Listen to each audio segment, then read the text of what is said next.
Ассалаумағалейкум достар. Бүгін біз Photoshop'та баннер жасап үйренетін боламыз. Ол үшін бірінші жерде создать басасыздар. Міне, мен алдында жасап көрдім, міне мынаны. Ашып көрсетейін.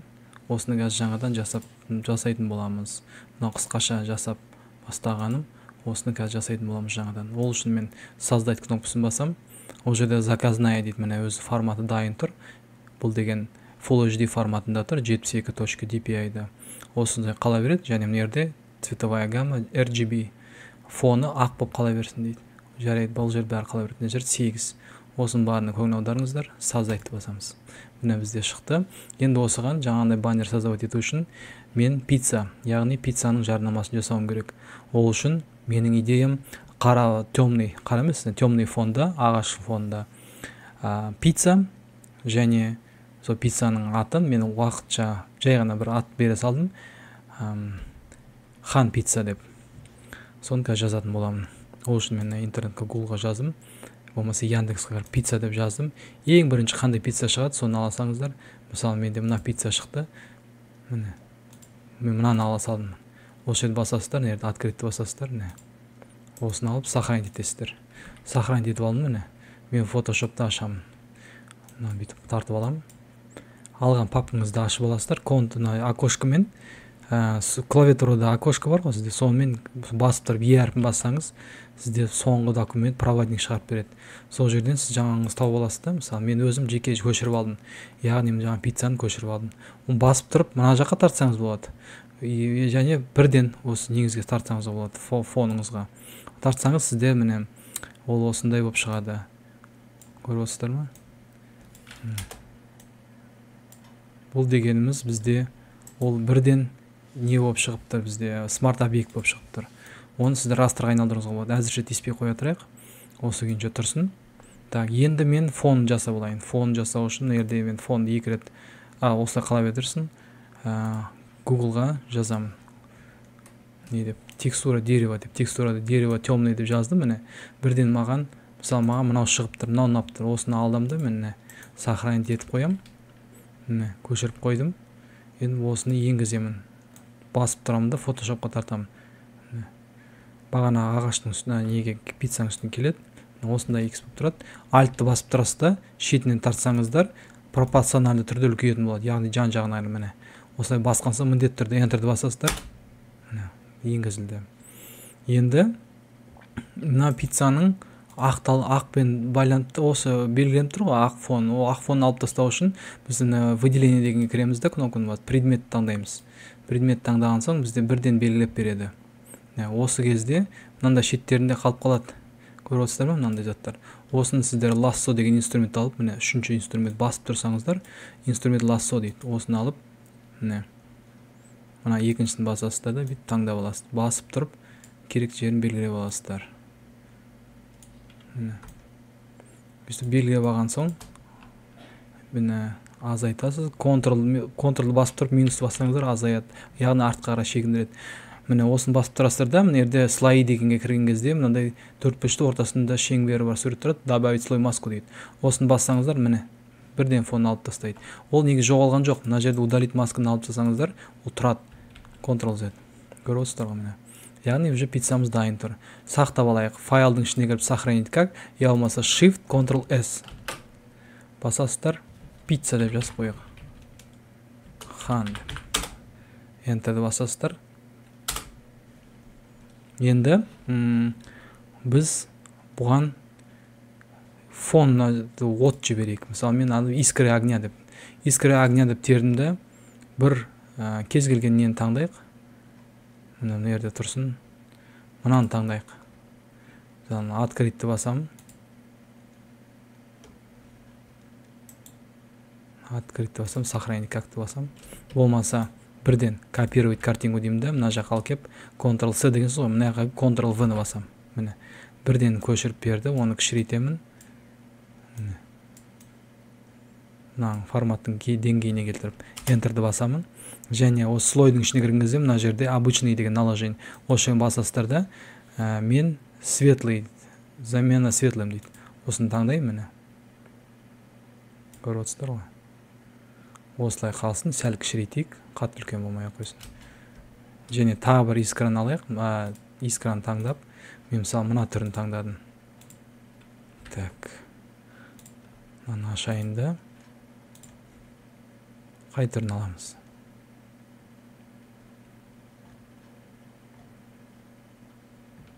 Мынаны таңдай берейік. Мысалы копировать картинку. Photoshop'та аштым. Мына жаққа Ctrl-V. Міне. Кішірейтіп берейік. Бағанағы әдіспен. Міне, слайдың ішіне кіреміз де замена светлыйымды басамыз. Сосын барып Ctrl-T-ні басамыз. Болмаса бір рет мынаны бүйтіп басқан кезде өз белгіленеді. Сол кезде мені қозғалып тұрады. Тағы бір басқан кезде көрдіңіздер ме? Енді айырмашылығын. Міне белгіленіп тұр ғой. Осын Ctrl-T бассаңыз выбор. Яғни выбор объекті дейді. Осын басқан соң міне белгіленді. Содан кейін барып мышканың оң жағын басасыздар да отразить по горизонтали, отразить по вертикали. Мышканың оң жағын басамыз. Горизонтальный керек емес, бізге по вертикали керек. Міне. Көріп отырсыздар ма міне. Енді мен мына барлығы кішкене тағы да темный жасам керек. Ол үшін мен мына жерден плюсты басам, жаңа слой создавать ету үшін міне. Бұлай. Болмаса комбинация клавиш дейді. Shift Ctrl N. Дәл сол әдіс. Бұлай шығады. Болмаса мына жерде плюсты басасыздар слойда. Плюс басылған кезде мына қарап отырыңыздар слойда осындай болып тұрады. Яғни бір жаңа слой шығып тұрады. Сол үшін мына жерде біз қара түс таңдап алайық. Міне. Мына жерде түсті көрдіңіздер ме? Осы жерді бассаңыздар қара түстің неше түрлі белгі болады. Соны басып тұрыңыздар градиентті басамыз. Яғни заливка. Мына жерден сол инструменттердің панелінде басып тұрсаңыздар градиент заливка. Міне. Шелек сурет шығады. Заливка деген. Осыны басасыздар. Болды. Қара болып шықты ғой. Енді слойдың мына жерден қара бірте-бірте түсіріп отырасыздар. Міне. Астына қарай. Пиццаның астына түсірейік. Бізде енді бұл не болып тұр? Мына ағашты жауып тұр. Көріп отырсыздар ғой. Бұның барлығын Ctrl-ды басып тұрып, клавиатураларыңызда жақша бар. Жақша болғанда да ол андай кәдімгі біздің жақша емес. Бұлай шыққанда клавиатурада X, Х әрпімен твердый знак бар ғой. Сол жерде тұратын. Болмаса ағылшынша квадратный скоба дейді. Соны таңдайсыздар. Сол кезде міне үлкейіп жоғары шығып тұрады. Я жоғары бір слой төмен. Контанан бір скобаны бассаңыздар, ішіне қарап тұратын. Ол жоғары шығарады, ананы төмен түсіріп келесіз. Енді болмаса бұлай тартып отырыңыздар. Басып тұрып. Бетіне шықты ғой. Бұл жерге енді біз мына ортасы ақшыл ағаш көрініп, мына жаңа темный болу үшін біз деген мына жерде маска создавать етеміз. Добавить слой маску. Содан кейін бағанағы заливканы басып тұрсаңыз, инструмент градиент деген басасыздар. Соны басып тұрып, мына жерде мына радиальный заливка дейді. Соны басасыздар да, міне таңдайсыздар да, ортасынан, осы бір суреттің ортасынан басып тұр, шетке тартасыздар. Міне. Көріп отырсыздар ма? Міне. Мына жерде байқадыңыздар ғой, яғни ортасы ашық шығарып береді, жан-жағына қарай темный қылып жасап жатыр. Енді мынаның жан-жағы қатты қара болып тұр, осыны сәл непрозрачность деген жерді басып, осы жердің бигуна арқылы ағартып ашып алуымызға болады. Көріп отырсыздар ма? Өзгерісін байқау үшін басып өшіріп, көзді жауып өшіріп көруге болады міне былай. Енді сақтап қояйық. Ctrl-S әрпін болмаса файлға кіріп, сохранитті басып отырайық. Міне. Енді бізге жазу керек болатын болды. Жазу хан пицца деп жазайық бірінші. Пицца. Мына жерде мен өзім бір Days деген шрифт таңдадым. Мына пицца деген жазу үшін мына жерде Т әрпін басасыздар. Сосын тересіздер. Міне тағы бір көрсетіп кетейін. Таңдайсыздар, сол кезде мынандай шығады сізде. Кәдімгі Word-тағындай бір рет басасыздар. Мына образец шығады, оны жаза бересіздер. Пицца деп. Осыны былай белгілейсіздер да бірден. Мына жаққа кіріп, түсін өзгертесіздер. Міне. Ақ түс болды. Енді хан деген жазып алайық.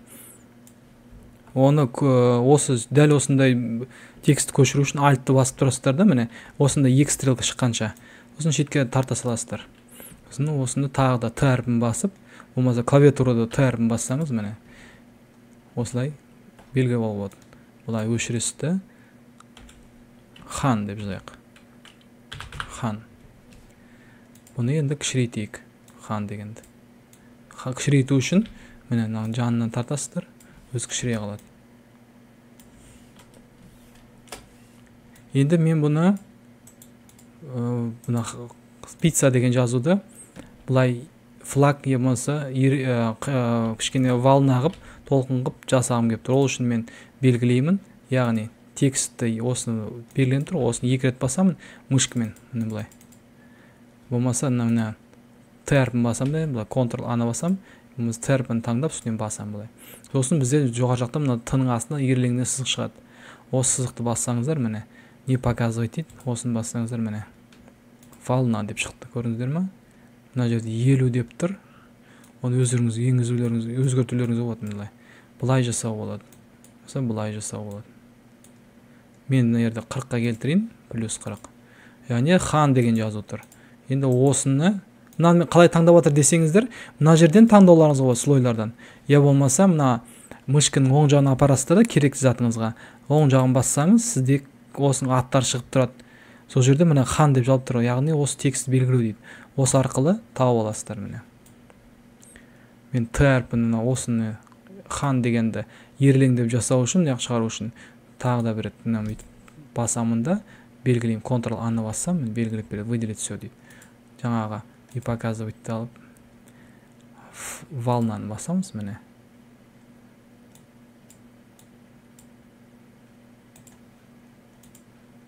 Шығарып берді бізге. Мынау кішкене келіңкіремей тұр.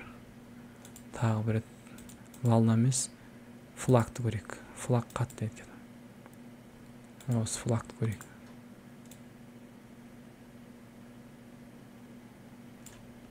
Осы екеуін таңдайық. Ctrl-ды басып тұрып слойларға міне. Ctrl-ды басып тұрып таңдаймыз. Содан кейін оны шетіне апарсаңыздар, былай айналдыратын стрелка шығады. Оны айналдырамыз былай, және шетінен тартамыз бұрышынан былай. Міне. Пиццаның көрдіңіздер ме? Артына қарай шығып тұр. Сәл бүйтейік. Міне. Пицца. Хан пицца дейді. Осылай жасап алайық. Пиццаны сәл түсірейік. Пиццаны бағана таңдау үшін слойға кіріп пиццаны таңдайсыз, болмаса мұны бағана үйреткендегідей міне мұндай оң жағын басасыз да таңдап аласыз. Пицца деген сөзді түсірейік. Мына жақта айтпақшы аттарын өзгертуге болады. 2 рет бассаңыздар, міне атын өзгерте аласыз. Мен мысалы бұны пицца деп бас әрпін жазып қояйық.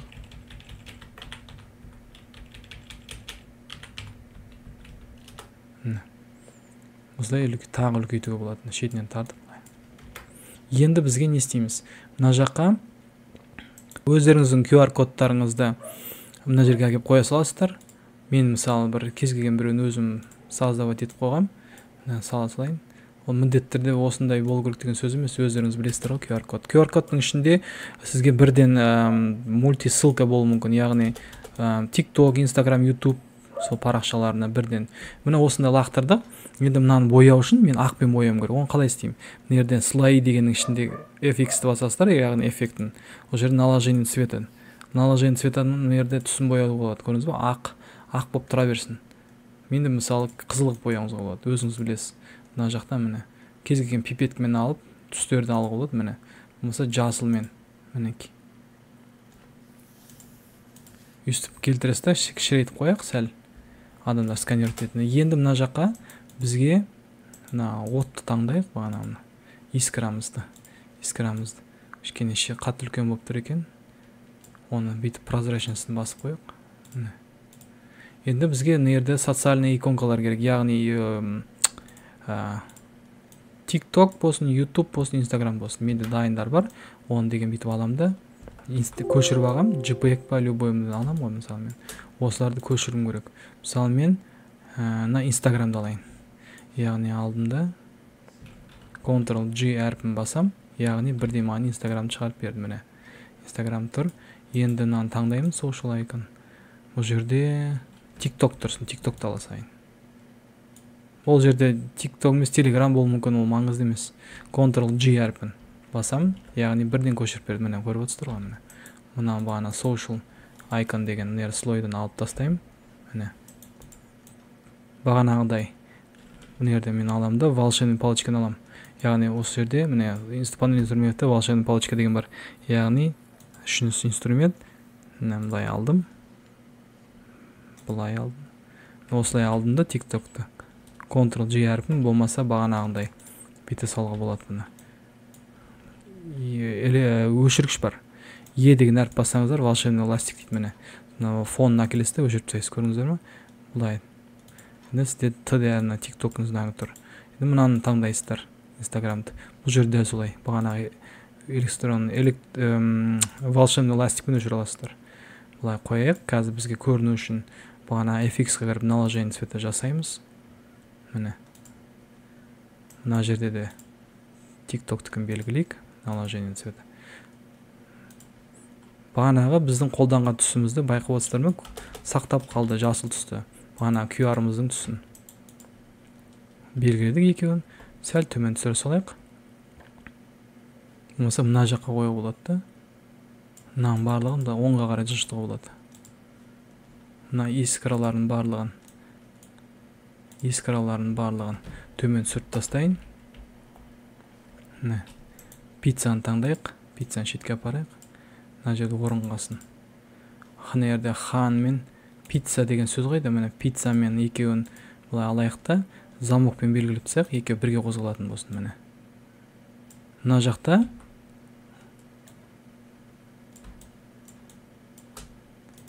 мына искра бізге мешать етіп тұр. Ол үшін оны алып непрозрачный кіріп кішірейтіп тастауымыз болады. Мына жақта хан деген жаңа жазылсын. Т әрпін барып белгілеп, хан пицца деп. Ctrl-A-на басып кішірейтіп тастайық. Так, 15 кішкентай екен, 50 дейік. Міне.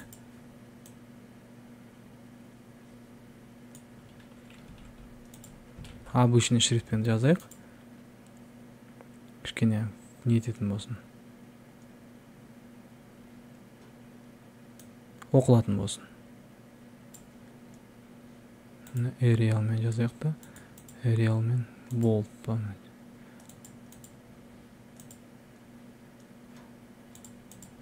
Кішкентай әрпен жазайық. Хан пицца деп.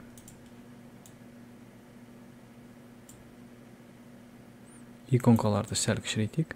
Shift-ті басып тұрып, мына жерде Shift-ті басып тұрамын. Келесін белгілеймін, кіші сөзім бар, бұрыштан тартамын.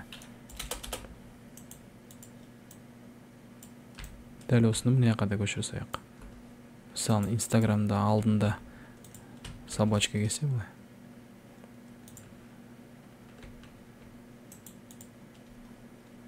Екеуін белгілеп салып, Ctrl-E арқылы басып, болмаса жеке-жеке бағанағындай наложение цвета. Мынаның слойын көшіріп, скопируй стиль слоя дейді. Мына жаққа хан пиццаға келіп, вклей стиль слоя дейді, жасау болады. Көріп отырсыздар ма? Міне.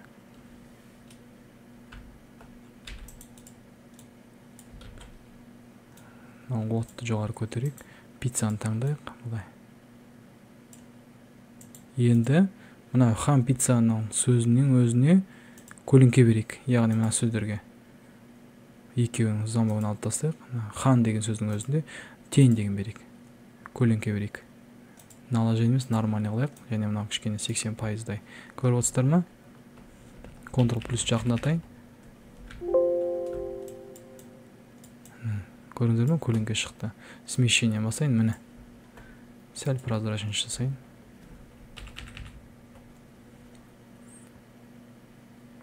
Бұл жерде наложение жасалады, міне.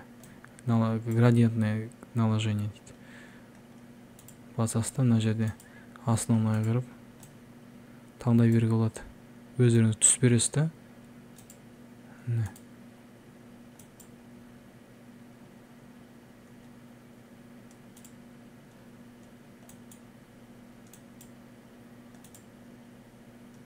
Көріп отырсыздар ғой. Жасай беруге болады фантазиямен. Обводка берсеңіз, наружу деген бассаңыз, міне, ақпен бояп тастайық. Непрозрачностьті кішірейтейік. Міне.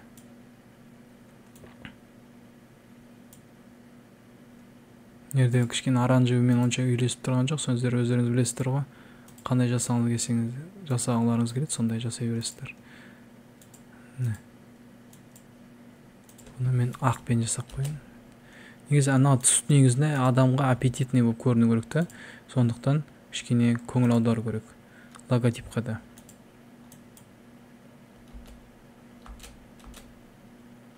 Дәл осы стилди алып, мисалы, белгиленип тур го. Мына мышканын оң жагынан слойларга барасыз да, скопируй стиль слоя дейт, багана айткандагындай. Осуну алып, пицца деген кое саласыз да, вклеить стиль слоя. Міне. Көрдүңүздөрбү? Әрине ана түстү деген неше түрлі отырып эксперимент жасауға болот. Мен қазірше жасап қойған түрім өзіме де ұнап тұрған жоқ. Онан қанық түс беріп көрейік. Сосын деген контурына прозрачнысын кішкене ақты көбейтейік та. Размер үлкейтейік.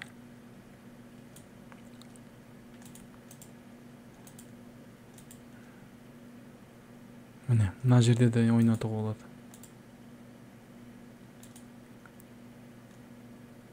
Қарап отырсаңыздар, бұл жерде мүмкіндіктер өте көп. Оған текстура беруге болады, тиснение беруге болады, міне. Тиснение деген нәрсе міне, яғни көлем беру. Көріп отырсыздар ма, міне. Тейін берейік. Тейін қара емес, мысалы. Міне. Размерін, размағын бәрін.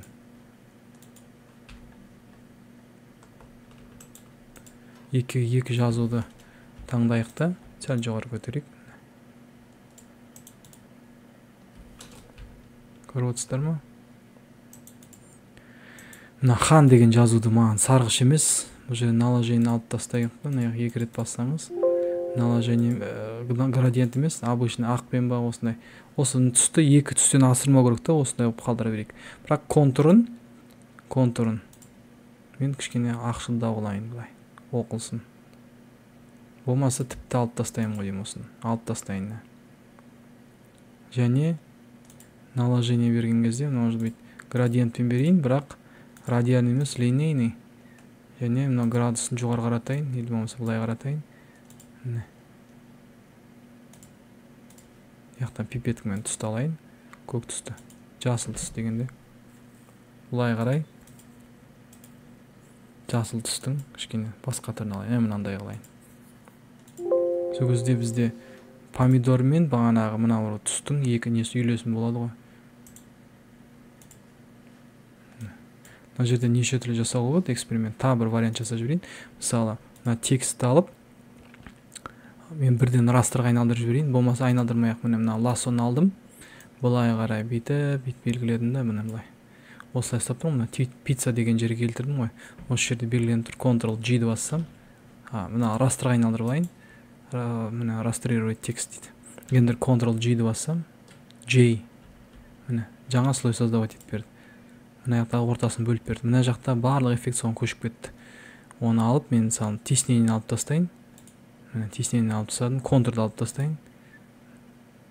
Тень емес контур, обводка дейді міне. Мына жерде барлық нәрсе эффектілерін бәрін алып тастау болады. Қазір мен жерден алып тастайын да барлығын. Міне наложение цвета келтірейін, міне. Яғни жоғар жағын бағанағы мынаң әдіс сияқты алып салу болады. Мына жасылды былай аласыздар, белгілейсіздер. Хан дегенді. Скопируй стиль слоя.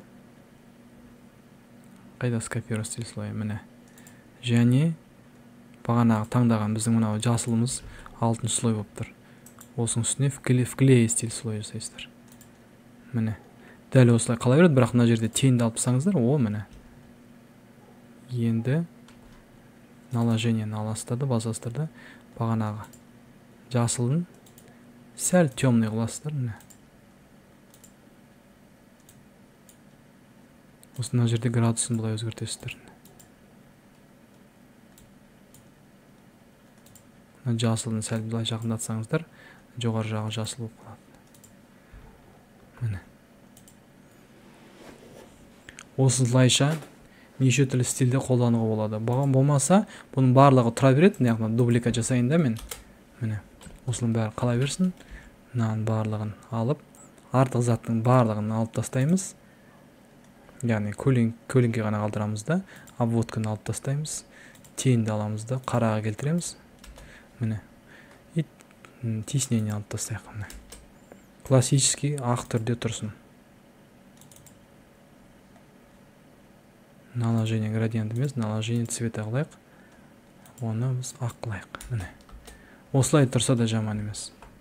Яғни бізде пицца хан пицца деген оқылып тұрады. Мұнан барлығында аққа келтіруге болады. Екінші вариант, мысалы, бізде былай. Бір бұл вариант осылай болатын болса, келесі вариант мынандай жазу болады. Әрине бұл жерде көптеген жасауға болады, отырып. Нетіп, мысалы, мына мен ағаштың текстурасы көріп тұр, соны жапқым келеді. Ол үшін мен оны мына уровеньға кіріп, бұлай жасам болады. Уровень кривые деп ше, осылай жасам болады. Болмаса Ctrl-L-ді басып, клавиатурада Ctrl-мен ағылшынша L-ді басып, міне осындай уровеньні шығарып алам. Яғни қарайту, ағарту, темный жасау, сондайларын келтіретін инструментіне. Мен аламда бұлай бигунокпен қозғалтсам, көріп отырсыздар ма? Қараят кішкене. Сәл қарайтайын. Ал егерде мен мына жақтан бигунок жүгіртетін болсам, ол ағартады. Бұлай насыщенный қылады. Сонымен темный басайын.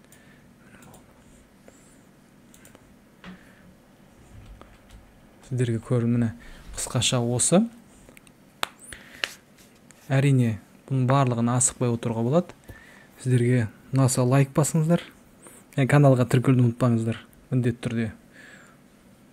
Мысалы, егерде сіздерге Photoshop болмаса Corel'дан сабақ керек болатын болса, менің Telegram каналыма жазыңыздар, Instagramға жазыңыздар, хабарласыңыздар.